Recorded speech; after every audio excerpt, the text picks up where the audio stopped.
Next है हमारे पास last group terpenoids. अगर आपको याद हो तो आपने क्लासिफिकेशन ऑफ लिपिड्स में पढ़ा था कि जो टर्पिनॉइड्स होते हैं वो जस्ट 2 टाइप्स के होते हैं हमारे पास। उनको अगर क्लासीफाई किया जाए तो वो कौन कौन से थे? Steroids and carotenoids. ठीक है, अब यही स्टेरॉइड्स और कैरोटिनॉइड्स एक्चुअली कौन है? टर्पिनॉइड्स। अब टर्पिनॉइड्स को अगर हम केमिकली देखें तो हम कहते हैं terpenoids are very important group, बहुत अहम ग्रुप है। अहम तो सारे ही हैं, जितने भी लिपिड्स हमने पढ़े सारे अहम हैं, ठीक है, लेकिन इसको थोड़ा सा ज़्यादा इंपॉर्टेंस वो क्यों दे रहा है वो भी हम देखते हैं कि बेटे terpenoids are very important group of lipids. These are made up of simple repeating units, simple repeating units of isoprenoids. किसके यूनिट्स होते हैं? आइसोप्रिनॉइड्स के, ठीक है। और अगर रिपीटिंग यूनिट्स मिलेंगे, सिंपल रिपीटिंग यूनिट्स मिलेंगे तो अल्टीमेटली छोटे छोटे यूनिट मिलके क्या बनाएंगे?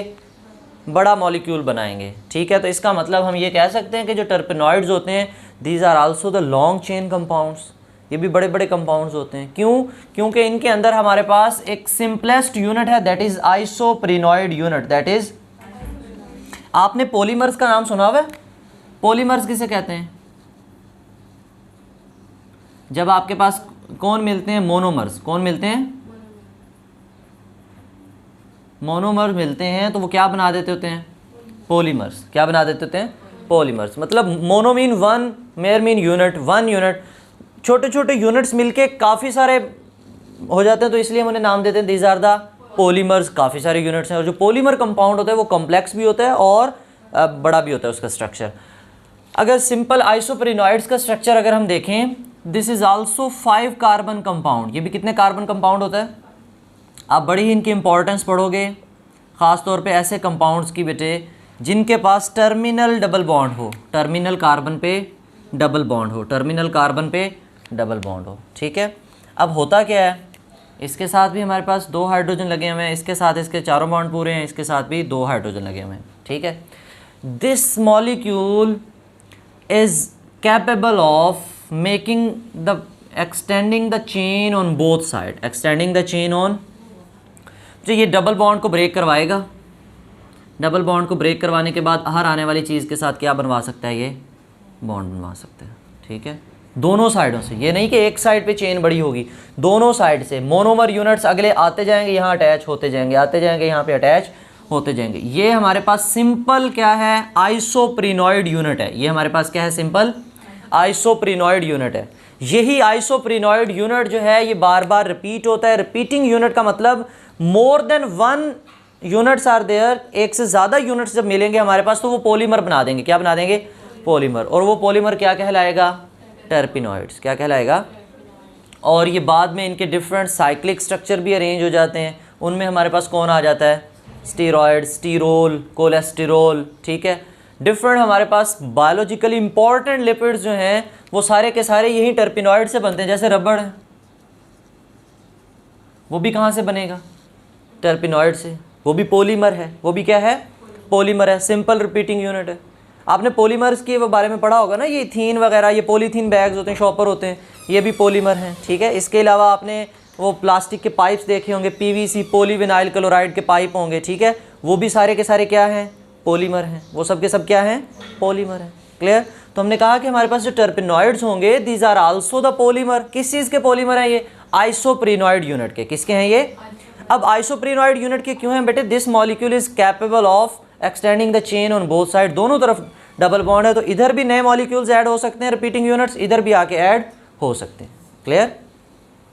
अब लास्ट में थोड़ा सा लिपिड्स का रोल जनरल बुक ने एक्सप्लेन किया। वो लिपिड्स का रोल आपने पहले भी पढ़ा हुआ है कि क्या होते हैं लिपिड्स, कहाँ पर होते हैं? एनर्जी सोर्स हैं, हमारी बॉडी में इंसुलेशन का काम कर रहे हैं, डिफरेंट ऑर्गेनिज्म में, एनिमल्स में प्रोटेक्शन का रोल प्ले कर रहे हैं, चाहे वो प्लांट्स हैं चाहे वो एनिमल्स हैं, ठीक है। वैक्सीज के बारे में आपने पढ़ा कि वो डिफरेंट जो है वो एनिमल्स उनकी स्किन के ऊपर होते हैं, हमारी स्किन के नीचे होते हैं, ठीक। हमारे डिफरेंट जो मॉलिक्यूल्स हैं वो बायोलॉजिकली क्या हैं? लिपिड्स हैं जो हमारी बॉडी में फंक्शनल रोल प्ले कर रहे हैं। तो इसकी एक बार रीडिंग कर लेते हैं। तो पेज नंबर है हमारे पास 26। Waxes are the wide separate. Wide separate mean बहुत ज़्यादा पाए जाते हैं नेचर में। As a protective coating on the fruits and leaves, पत्तों के ऊपर ये आमतौर पे पाए जाते हैं। Some insects also secrete wax, कुछ इंसेक्ट्स भी जो है वो वैक्स सिक्रीट करते हैं। आपने पढ़ा था कहाँ पर होती है इंसेक्ट्स के? एक्सोस्केलेटन में। इंसेक्ट्स की बॉडी पे कहाँ होगी? तो हम भी तो वैक्स क्रिएट करते हैं ना कानों में। केमिकली वैक्सेस, अब असल बात ये उसने डेफिनेशन लिखी है, chemically waxes are the mixture of long chain alkanes with odd number of carbon ranging from C25 to alcohol ketones and esters of long chain fatty acids.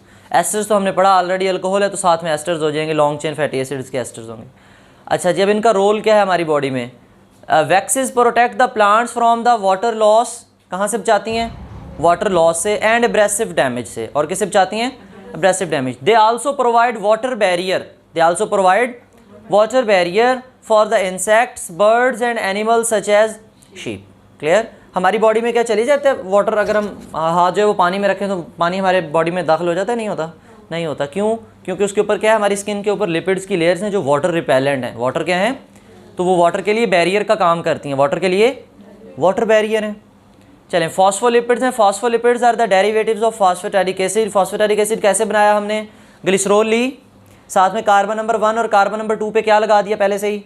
जो कार्बन नंबर 3 पे fatty acid था उसको replace कर दिया with phosphoric acid. किससे replace कर दिया?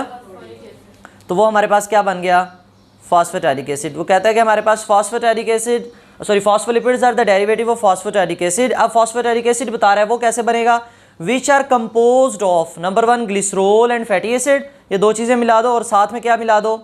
Phosphoric acid. और इसके अलावा जब हम इसके डेरिवेटिव्स बनाएंगे तो क्या चीज़ें ऐड कर देंगे?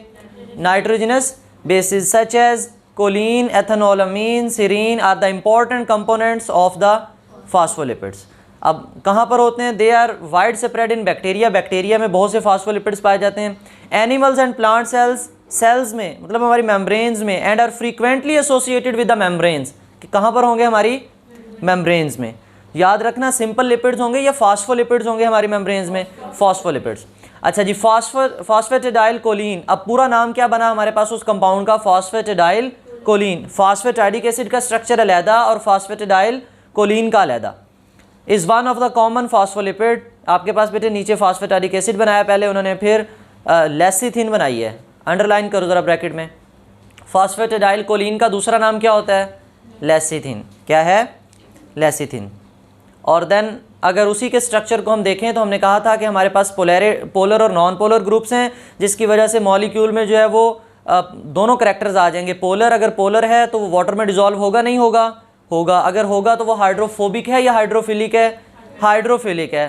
तो वो कहता है हाइड्रोफिलिक रीजन है, हेड बना दिया उसने और लिख दिया फॉस्फेट कंटेनिंग रीजन, और दूसरी जानिब उसने दो टेल्स लगा दिए, ये दोनों कार्बन नंबर 1 की चेन और 2 जहाँ पे हमारे पास मौजूद है फैटी एसिड्स, उनको रिप्रेजेंट कर रहा है। और वो कहता है नॉन पोलर हाइड्रोफोबिक रीजन है जहाँ पे फैटी एसिड्स की चेन्स अटैच होंगी। ठीक है, अब ये नीचे रेड लाइंस में लिखा हुआ है phosphatic acid is composed of glycerol number 2, मतलब नंबर 2 का मतलब 2 फैटी एसिड, यहाँ पे 2 फैटी एसिड्स हैं, कार्बन नंबर 1 और कार्बन नंबर 2 पे। एंड फॉस्फोरिक एसिड कहाँ पर अटैच होगा? Carbon number 3। अच्छा, in phospholipids nitrogenous base, nitrogenous base carbon 1 पे अटैच होगी, 2 पे, 3 पे। डायरेक्ट कार्बन के साथ या डायरेक्ट हमारे पास फॉस्फोरिक एसिड के साथ? फॉस्फोरिक एसिड के साथ अटैच होगी। In phospholipids the nitrogenous base जो कि कोलिन हमने जोड़ी is attached to the phosphoric acid in phosphatidic acid. अच्छा जी, देन है हमारे पास terpenoids. Terpenoids are the very large and important group of compounds which are made up of simple repeating units. किससे बने होते हैं? Simple repeating units. और वो सिंपल रिपीटिंग यूनिट्स कौन होते हैं बेटे? Isoprenoid units. क्या हैं ये? आइसोप्रिनॉइड यूनिट्स। दिस यूनिट का, अब ये यूनिट क्या होते हैं? कंडेंस होते हैं। कंडेंस का मतलब बेटे जब भी हमारे पास पॉलीमर बनता है वो मॉलिक्यूल आपस में मिलते जाते हैं और दरमियान से वाटर की या कोई सिंपल मॉलिक्यूल की एलिमिनेशन होती जाती है। कंडेंसेशन का क्या मतलब होता है? जैसे आपने 2 कार्बोहाइड्रेट के मॉलिक्यूल्स को जोड़ा था, फ्रक्टोज और ग्लूकोज को जोड़ा था, कंडेंस ही हुए थे ना, तो उस वक्त कंडेंसेशन के दौरान उनमें से क्या रिमूव किया था हमने? Water molecule. सिंपलेस्ट, या तो कभी कार्बन डाइऑक्साइड का मॉलिक्यूल रिमूव हो रहा होता है, कभी वाटर का मॉलिक्यूल रिमूव हो रहा होता है। ठीक है, तो कोई भी सिंपल मॉलिक्यूल जो है वो कंडेंसेशन के दौरान रिमूव होता है in different ways that give rise to the compound such as rubber, carotenoids, steroids, terpenes, ETC, और भी बहुत सारे हैं। अब ये जनरल रोल लिपिड का दोबारा लिख दिया उसने। Lipids constitute major source of energy and play an important role in the structure of membrane of the cells and the organelles found in the cells. They also provide insulation, mechanical protection, protection from the water loss and abrasive damage. Clear? बेटे अगर आपका इस whole topic में कोई question हो तो आप comment section में पूछ सकते हो. Thank you. अल्लाह हाफिज़.